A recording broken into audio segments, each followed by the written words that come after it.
Bem-vindos a mais um SBDcast. Hoje, na nossa jornada sul-brasileira, eu tenho a honra de ter essas renomadas dermatologistas famosas no mundo inteiro.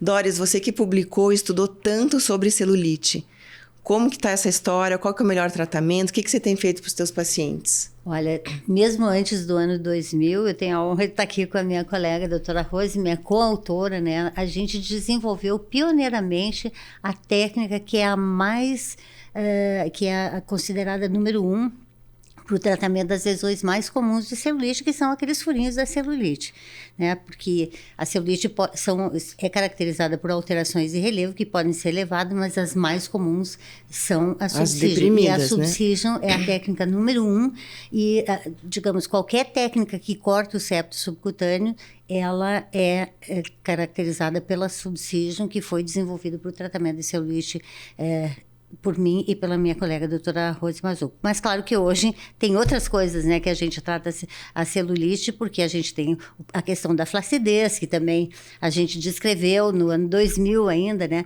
Então, alguns conceitos que hoje às vezes são reciclados e nomeados assim diferente, eles já foram descritos por nós. Quer dizer, a gente foi realmente pioneira abrindo essa área dentro da dermatologia. Inclusive ganhou prêmio internacional pela descrição dessa técnica, sim, né? Sim, e realmente esse reconhecimento para mim é muito importante. Hoje mesmo eu tive a notícia de que no último encontro de dermatologia da Harvard, meu nome foi citado 3 vezes com essa, justamente no tema celulite, né? Que é uma coisa que a gente estudou muito, mas nós temos aqui experts, assim, não só na subcision, como outros tratamentos. Rose, eu vi que você também publicou sobre a associação da subcision com outros tratamentos. É difícil mulher que só tenha celulite não tenha nada de flacidez de pele, né? Ania, para mim a honra é muito maior, né? Imagina minha professora, minha mestra eterna, doutora Doris, é a autoridade maior no mundo sobre celulite. Ela é brasileira, com certeza, e o mundo reconhece ela como a autoridade maior em relação à celulite. Levou o Brasil para o mundo. Levou e continua levando o Brasil para o Verdade. mundo, não só em relação à celulite, mas também em relação à toxina botulínica, a fillers, a toda a parte da cosmiatria médica, científica, né, dermatológica, com muita seriedade. Então, assim, eu ajudei a doutora Doris a publicar, enfim, no ano nós publicamos o primeiro artigo em 1997, numa revista nos Anais Brasileiros de Dermatologia, tratando sobre a técnica de subcision para o tratamento da celulite. E isso foi uma coisa inédita, porque já existia essa técnica para tratamento de rugas e cicatrizes, que foi desenvolvida por 2 dermatologistas americanos, né? Os doutores Orenreich, o pai e o filho.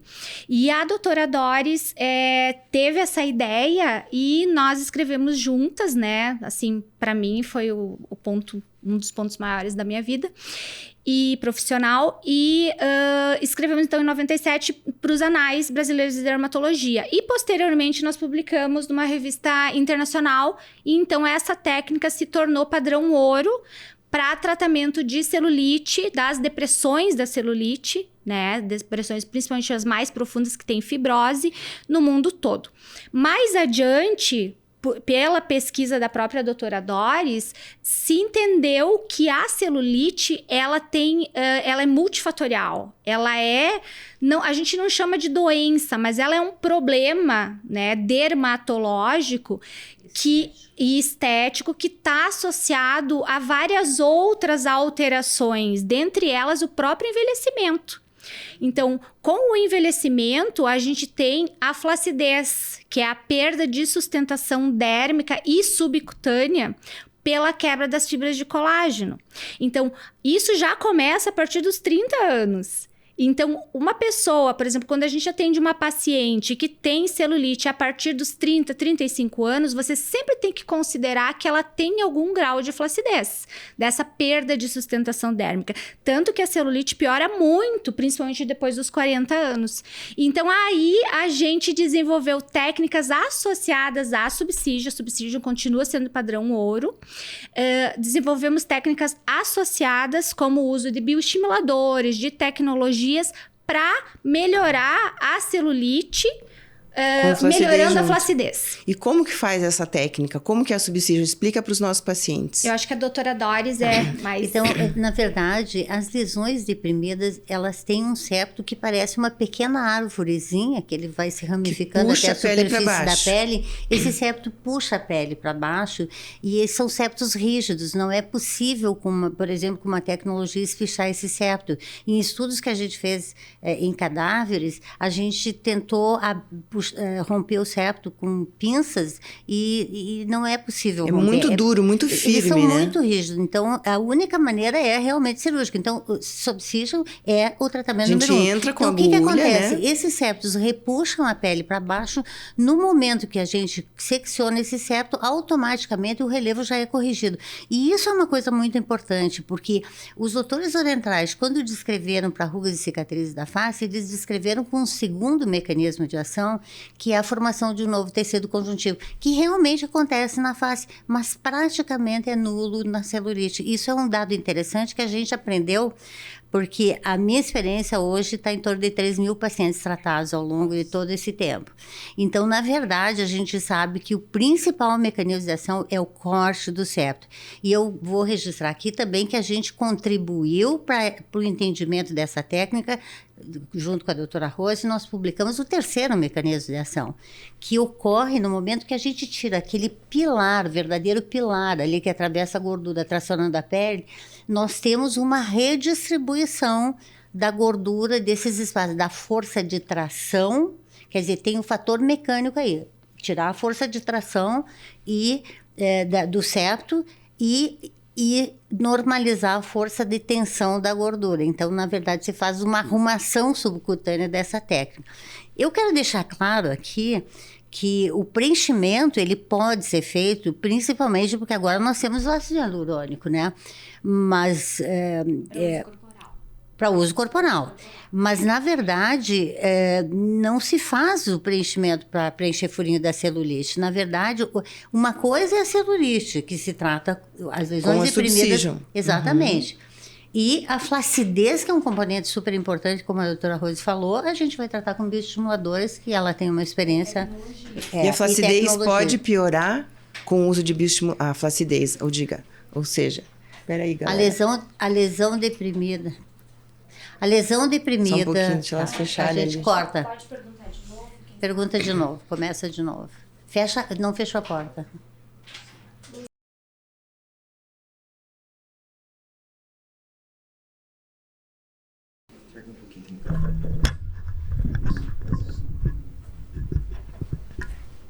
Pode ir? Vai fazer a pergunta de novo? Uhum. Pode ir.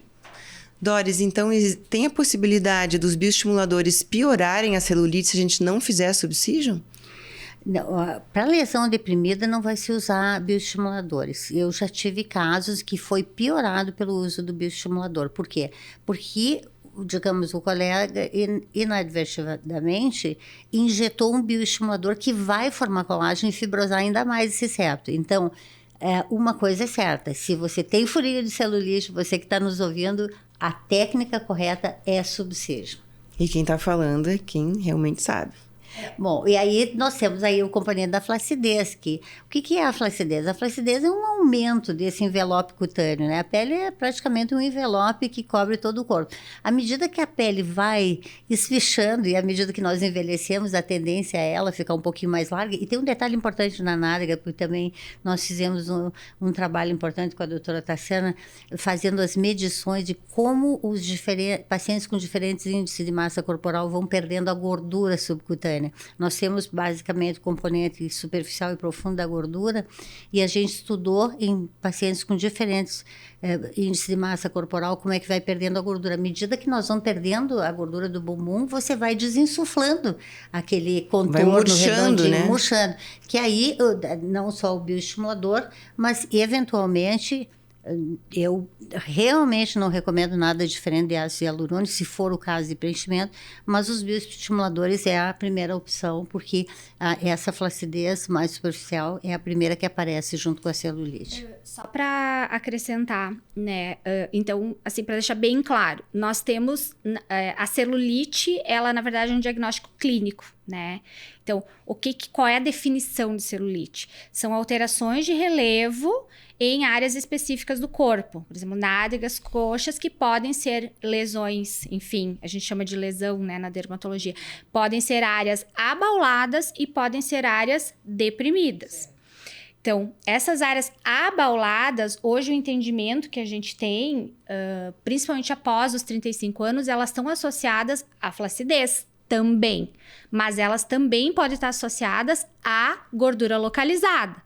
Então, a pessoa que está um pouquinho acima do peso ou que tem uma deposição de gordura ou edema, né, nessa localização, ela pode ter uma pseudo-herniação, até seria quase uma herniação verdadeira. Né? A gordura empurra e a derme não consegue conter, ou o subcutâneo superficial não consegue conter, porque o colágeno já tem as fibras quebradas, enfim, por conta da flacidez ou do envelhecimento. E o que acontece? Você tem essa herniação, então você começa a ter essas áreas mais elevadas. As áreas deprimidas estão associadas aos septos que a doutora Doris explicou.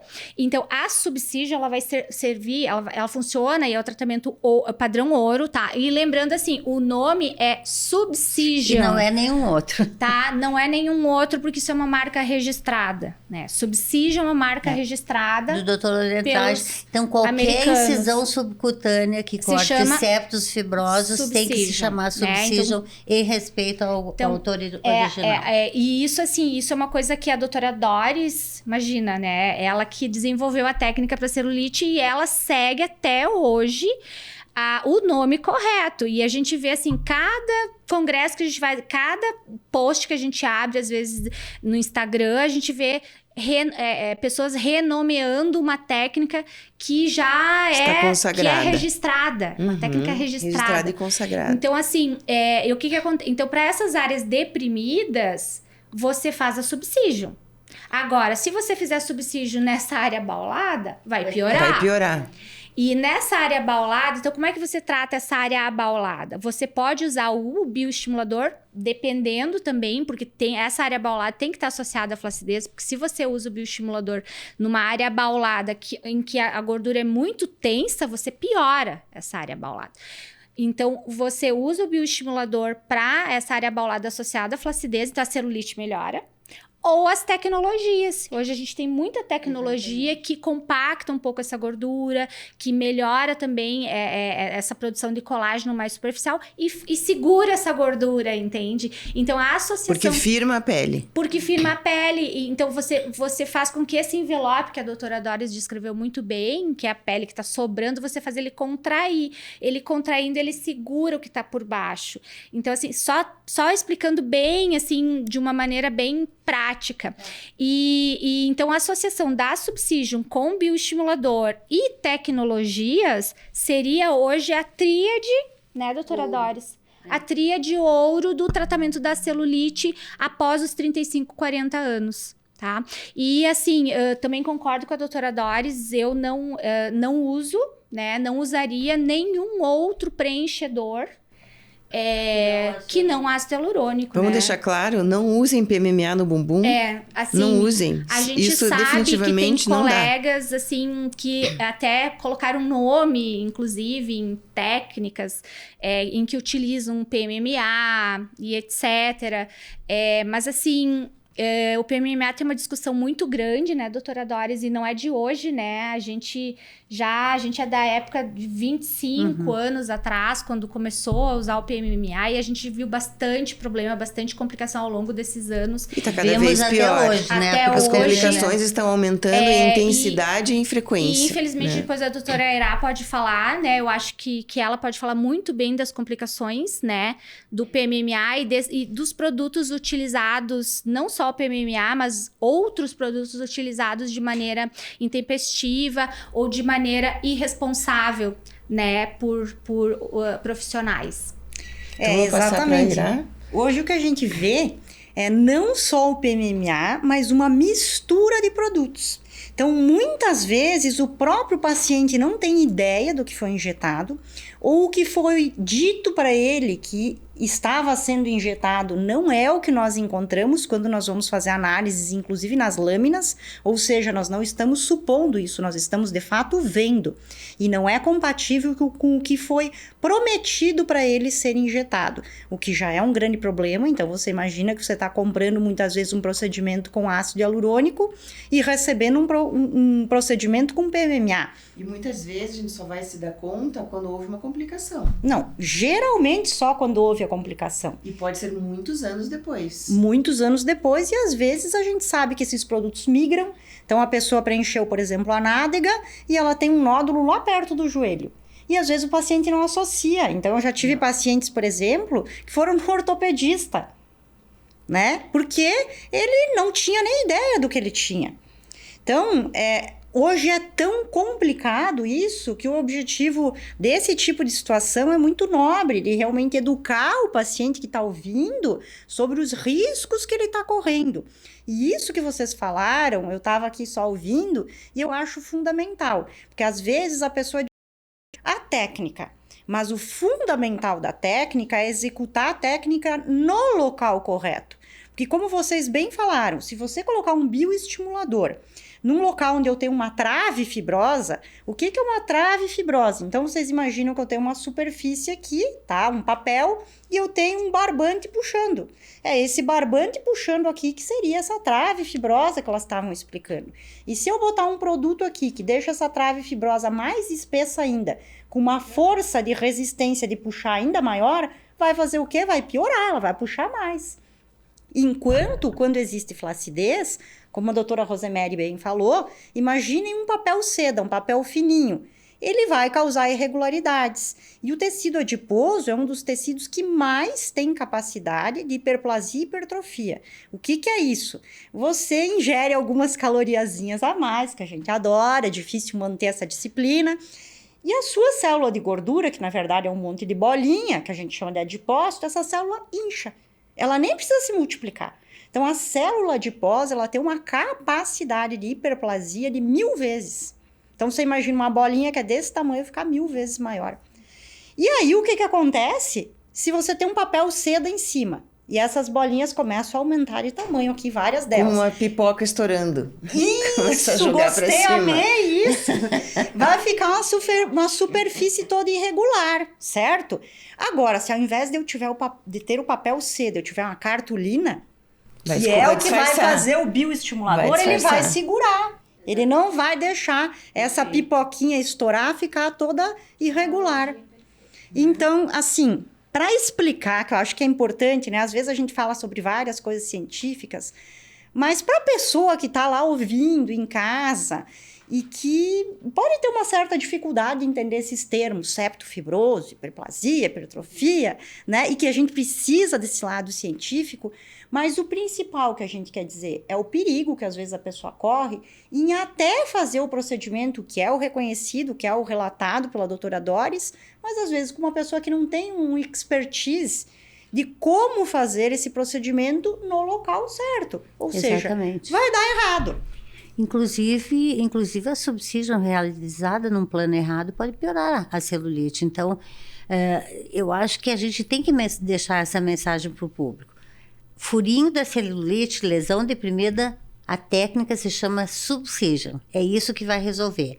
Flacidez, nós vamos usar bioestimuladores, mas conversa com o seu médico e saiba exatamente que tipo de bioestimulador, porque sobre esse guarda-chuva de bioestimulador se vende muita coisa. Como você disse, você está encontrando muita coisa nos exames histopatológicos aí, muita coisa tem aparecido como um bioestimulador inócuo, né? E que não é, né? Então, também o grande problema é assim, às vezes o paciente fica muito atraído pelo resultado definitivo, mas a complicação também tende a ser definitiva. Não existe, né? resultado definitivo, porque a nossa vida é dinâmica. O organismo envelhece, exatamente, não existe.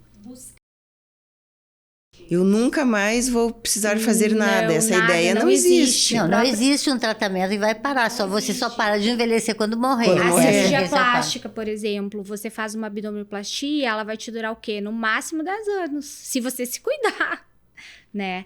Um lift facial, 10 a 15 anos, né? Uma prótese de Mas, mama, você vai ter que trocar. Sabe que eu acho que assim, isso é uma das coisas que mais me encanta na dermatologia, é o fato de nós termos técnicas que nós podemos ir customizando e gerenciando o envelhecimento dos pacientes da melhor forma possível, De né? uma forma assertiva, com resultados naturais e elegantes, né?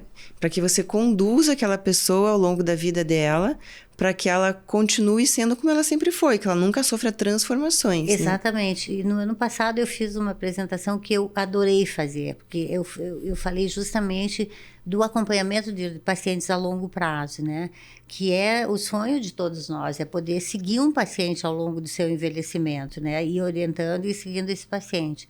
E eu mostrei assim, comecei mostrando pacientes aos 20, 30, 40, mostrando assim, pacientes ao longo de 20, 30 anos de tratamento, e eu finalizei com uma paciente, uma senhora de idade, assim, muito bonitinha, mas que todo mundo pensava que ela tinha uns 75, 80 anos e ela estava com 98. Foi a foto final que eu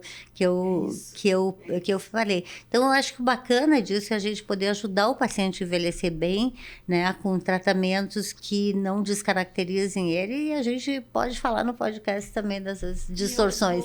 Eu vou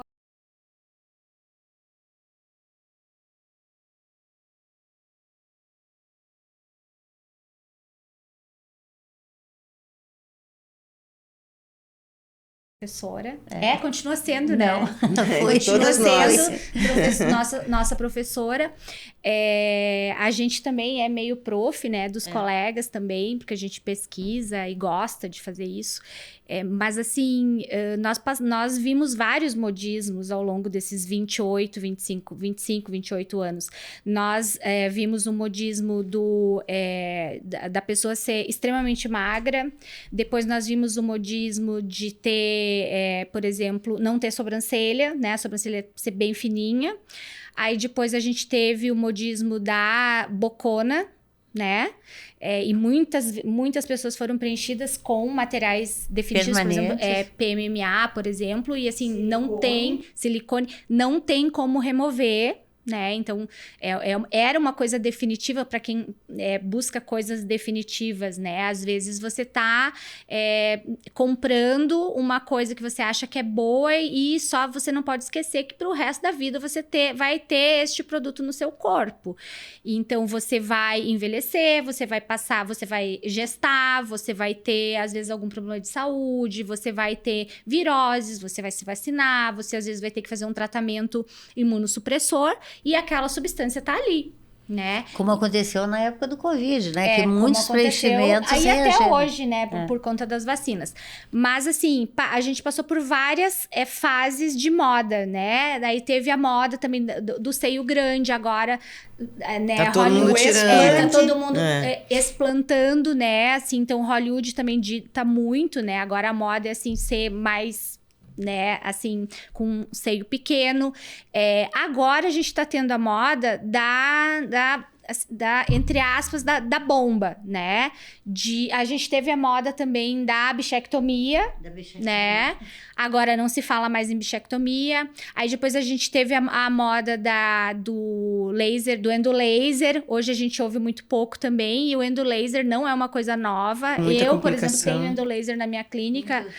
Eu também há 20 anos vendi. atrás, e não usei assim muito pouco, né? E depois a gente parou de usar, e aí as pessoas resgatam uma coisa que já não funcionou, né? Que já se sabe que a gente já tem experiência, resgatam como se fosse uma grande novidade e começam a vender endolaser. Agora também já tá diminuindo essa questão. O que é muito triste, né? Porque se nem a moda de roupa serve, porque cada um tem um corpo, Exatamente. cada um tem uma cor de pele. Então você como não, que você assim, vai seguir tendência?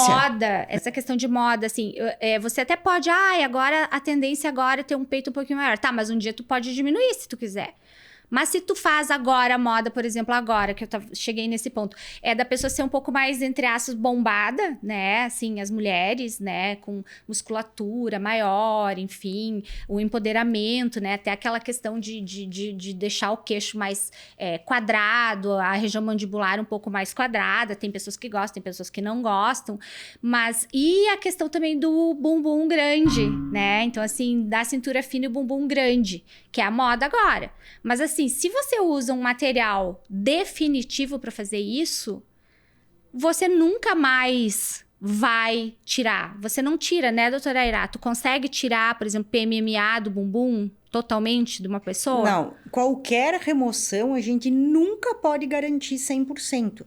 Então, o objetivo da remoção é, primeiro, nós temos hoje situações do PMMA impactando em insuficiência renal. Então, retirar esse produto diminui essa carga e ele vai sim ajudar no tratamento da insuficiência renal. Então, veja só, eu estou falando de um quesito que não é mais nem estético, que é de um caso extremo de saúde, que é de uma pessoa que está em hemodiálise. Então, esse é o primeiro ponto. Segundo ponto, claro, existem situações em que esse PMMA, como eu falei, migrou ou mudou de local e ficou inestético. Então, o objetivo é tornar aquela alteração inestética, às vezes uma assimetria, como eu mostrei hoje na aula, a paciente tinha um lado direito no culote bem mais alto do que o lado esquerdo, então a gente deixar aquilo simétrico. Mas remover 100% é muito difícil. Com raras exceções, quando nós conseguimos fazer na face, por exemplo, técnicas por via intraoral, tá? Por dentro da boca. Por dentro da boca, que é uma cirurgia, então vamos deixar claro, isso é uma cirurgia. Alguns casos, que são a minoria, tá? Sim, pelo ultrassom, depois fazendo o ultrassom, a gente não encontrou mais PMMA. Mesmo assim, eu posso jurar para esse paciente que eu removi 100%? Não posso. Por quê? Porque do ponto de vista microscópico, a gente tem que lembrar que o ultrassom, ele vai pegar partículas acima de um determinado tamanho. Então, eu posso dizer que ao fazer o ultrassom, eu não estou mais detectando material sugestivo de PMMA, o que não é sinônimo de eu dar garantia de remoção de 100% para esse paciente. Então, isso eu também quero deixar muito claro, porque existem pessoas prometendo remoção de 100%. E isso não existe, isso é charlatanismo, inclusive, porque... E que eu saiba também, a tendência é eles não injetarem tanto na gordura como estarem injetando intramuscular. Né? O que é mais trágico ainda. Você vai tirar o...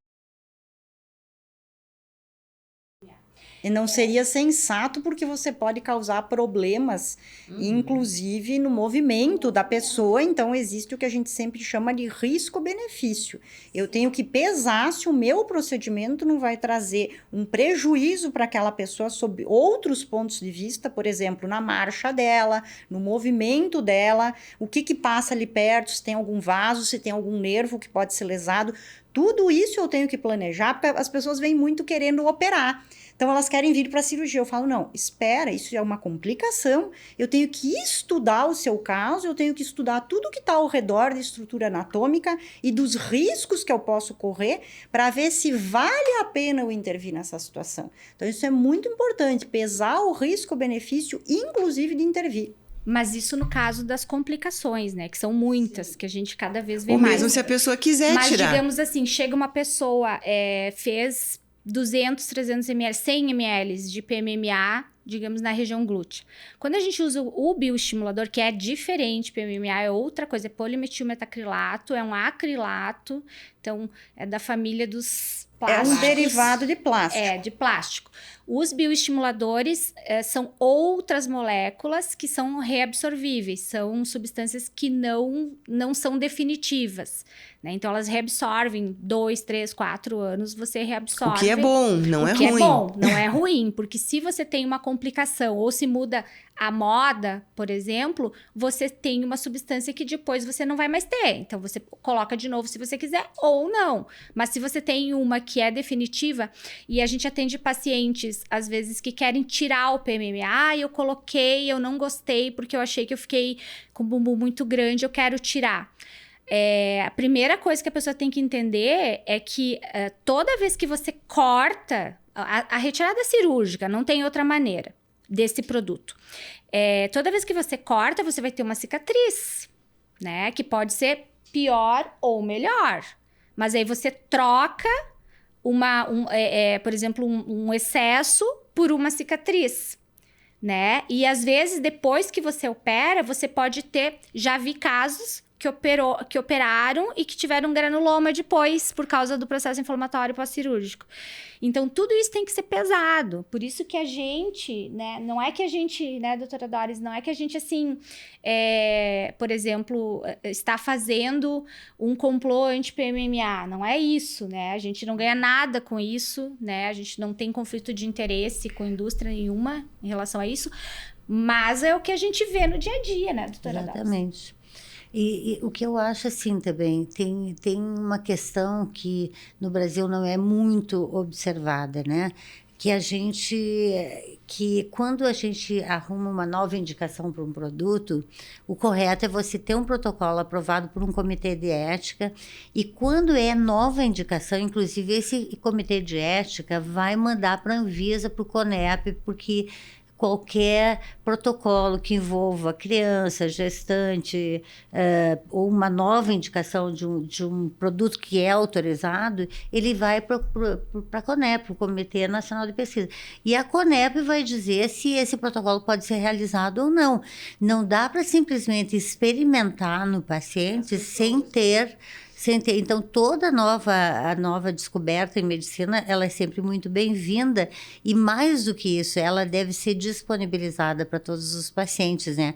Por isso que uma técnica cirúrgica não pode ser patenteada, porque ela deve ser disponibilizada para todos os médicos usarem em benefício dos seus pacientes. Então, são pequenos esclarecimentos que a gente tem que fazer, porque realmente a gente embasa em estudos científicos, né, o trabalho que a gente faz, né? Isso é muito importante. Então, muito obrigada pela presença de vocês na nossa jornada, no nosso SBDcast. Realmente é uma honra ter vocês aqui. Continuem nos seguindo nos nossos canais.